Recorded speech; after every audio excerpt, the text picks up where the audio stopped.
Welcome to Indian Tech Icon Spotlight, where every tech journey becomes a legacy. I'm Sheetal Ohalacharya, and let's welcome our guest, Sri, who is a digital growth strategist transforming brands with bold marketing initiatives. Hi, Sri, welcome to our show, and it's truly a pleasure to host you today. Thank you for having me on the show. Awesome. So, Sri, tell us about your career journey from your very first role to where you are right now. I started my career in the tech space at Infosys. I consider myself as a techie turned marketer. Even though I was in the tech space initially, I have always had aspirations and interest in the business side of things. And I did my master's in Singapore Management University with a specialization in fintech. And after that, I got into the startup space. I worked for a marketing agency in Singapore where I had the opportunity to run marketing campaigns for various brands. And after my role at the marketing agency, I moved to Singex, which is a fintech company headquartered in Singapore. And as head of marketing at Singex, I had the responsibility of customer acquisition as well as customer engagement, overall growth. And that has been my journey so far. Shri, could you please elaborate a little more on your day-to-day roles and responsibilities, or how a usual work day looks like for you? I'm in charge of both customer acquisition and customer engagement. And this pretty much means running digital marketing campaigns to acquire customers through various channels. And for existing customers, to engage them actively, to cross-sell other products, and also to provide them a very good experience on our platform. A lot of marketing these days also involves tech, which means you have to look at a lot of analytics, track user behavior, and then make informed decisions based on that. My role pretty much covers all these aspects. Wonderful. Shri, let's talk a bit about the way digital marketing is evolving as compared to it was like earlier when you started your career. If you look at the fundamentals, I would say those remain the same. How you position a particular product, the messaging, and also the go-to marketing strategies, those things remain the same. Having said that, the tools and the technology keeps evolving. So nowadays, everyone talks about AI. That also has an impact on how marketing is conducted. If you look at someone who's searching for something with intent, a lot of people don't do that only on, let's say, a search platform like Google. They look at LLMs and do search there. So as a marketer, we have to adapt to that to engage customers actively. So we talked about AI. So how is that shaping the overall marketing strategies? Like what all tools you use, and how do you see it is benefiting the overall marketing campaigns? So if you look at a lot of platforms that are used in marketing for customer acquisition, with AI, it also becomes much more possible to target customers, segment customers with intent, which means that it makes the job of a performance or a growth marketer much more easier. When it comes to other aspects of marketing like copywriting, creatives, there are various platforms which makes it much more easier and also takes less time to have these deliverables in place. So I would say AI is beneficial, and it is shaping marketing in such a way that you can get a lot of output with lean teams and resources. Absolutely. And comparing like the number of team members you used to have earlier and now with the evolution of AI, has you seen a drastic change in like with just like few number of people now you are able to run your campaigns? That is true, and I believe that is also a shift that is happening in the industry. People have to adapt to contribute to multiple areas and not specific to marketing alone. Now the focus is more on how you shape the customer journey. So marketers have to be technically savvy in order to contribute or bring more value to the industry and the company that they work for. That's a great perspective. Yeah. Let's talk a bit about B2B and B2C. What, according to you, is more challenging to work on? I would say definitely B2B, mainly because you are reaching out to decision makers and then convincing them to make a decision to buy. And that is more challenging than individuals, mainly for the simple reason individuals might be open to trying something. If it doesn't work for them, they may move to a competitor. When you're engaging a B2B company, then they are choosing a particular product, and they have to be convinced that this is the right product for their company, and therefore that is much more challenging than B2C. So that's a wonderful insight. Thanks for sharing that with us, Sri. Now, how does digital marketing in fintech differs in general, or what are the specific approach that you follow for the digital marketing in fintech? When it comes to the fintech space, or wherever money is involved, a lot of trust is very essential. And when people have to choose a particular financial product, it is important to build the brand and the trust, so that people become more convenient to buy a particular product. And that is very much a key to success in the fintech space. And also, it is a very regulated industry. So when you're marketing, you also have to be very conscious about what you can say and what you cannot say, based on the regulations in various markets. Wonderful. So, Sri, coming back to some leadership qualities. So, you have evolved as a leader over all these years. You have been managing teams. So, how do you see your role as a leader has changed or adapted over all these years? I think everyone has a learning curve, and over a period of time, I have also hopefully learned to become a better leader. Although the basics remain the same. When I'm engaging with a team, I look for them to take ownership on the various things they are working on, and I look for things like complementary skill sets and team bonding, which is key to the overall success of the team in general.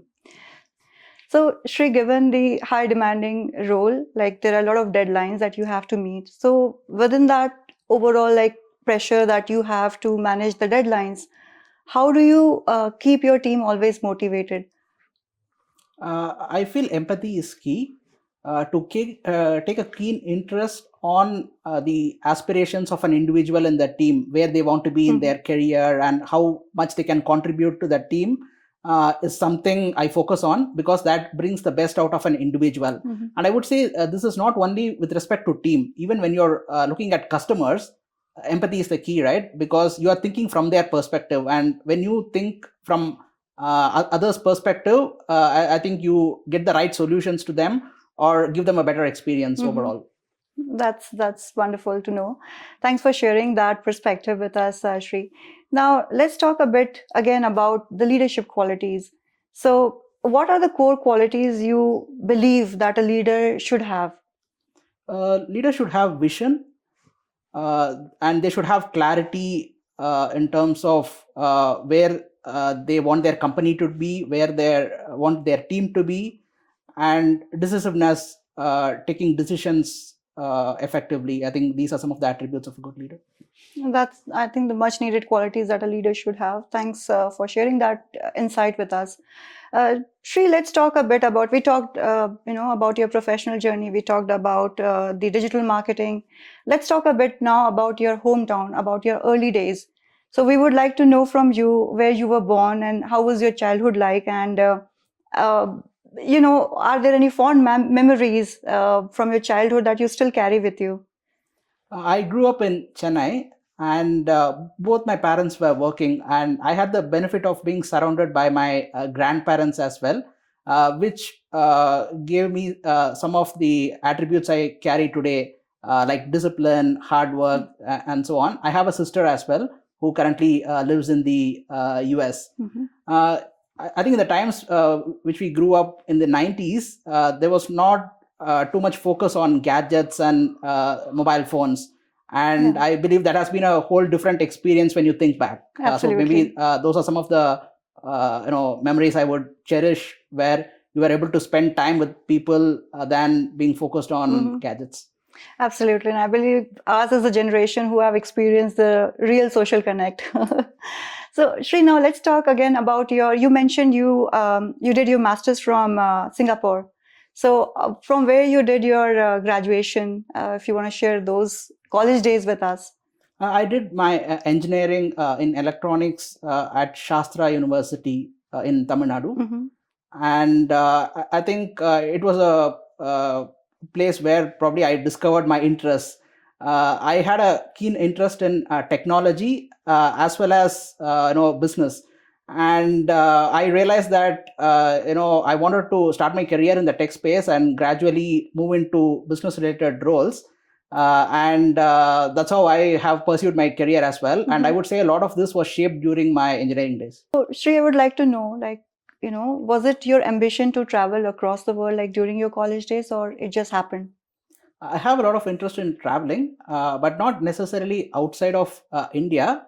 I have just taken those decisions based on what was right at different stages in my life and career. So, for instance, the reason I moved to Singapore is because I wanted to have a specialization in fintech space, and Singapore Management University offered a course which I was really interested in. And after Singapore, we wanted to settle down in a place which was quiet and also which was good for our career. And Calgary, Canada looked like the perfect opportunity. So these decisions were motivated based on different stages and where we were in life and career. That's fantastic. Now, talking about Singapore, and you moved to Calgary after that. So, work-wise, what are the differences that you experienced, like from Singapore to Calgary? The difference in the way people work, the difference in overall, the cultural aspects. What are the differences and what are the core things that remains the same? I would say in a professional environment where I have worked, there is not much of a difference. People are hardworking and they like to contribute a lot. So I wouldn't say there is much of a difference in the professional space as such. Yeah. And how about Calgary? Are you liking this space, or like it's a completely different weather from Singapore to what we experience in Calgary? So are you enjoying this place with your family? I'm actually comfortable with the cold weather, and you have a lot of hiking spots nearby, which is of interest to both me and my wife. So we absolutely love being in Calgary. That's wonderful. Now let's talk a bit about your family. Who all are the key members in your family? It's my parents who live in Chennai. I have a sister who lives in United States, and Lavanya, my wife, we both live in Calgary currently. And she is also in IT. Yeah, she's also in the fintech space and IT. So we are both in similar space. So given like you both are into like a demanding role, so how do you both take out time, unwind yourself over the weekend? So what are the key kind of bonding activities that you both like to do over the weekends? We are organized, and we like to keep some time to spend quality time together. Usually Saturdays are reserved for us to do some activity like hiking, and maybe in winters where we don't hike often, we have guests over, and we enjoy spending time with our friends as well. So these are some of the things that we do together. Thank you for sharing your journey with us, Shri, and thank you for sharing all the valuable insights. Now we are almost, nearing end of our wonderful discussion.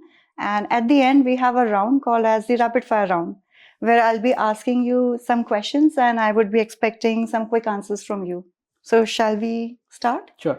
Okay. So your first question, what's your just for fun dream job? Chess grandmaster, maybe. Wow, you seem to be like a chess player. I have been playing since childhood, and but didn't continue in between. Now I'm just following it keenly.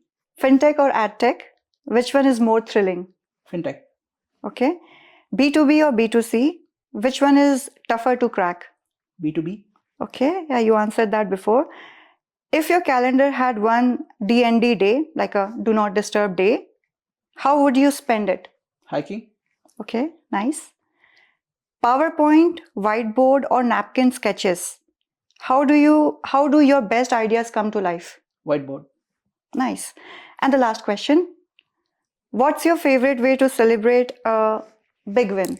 With family. Beautiful.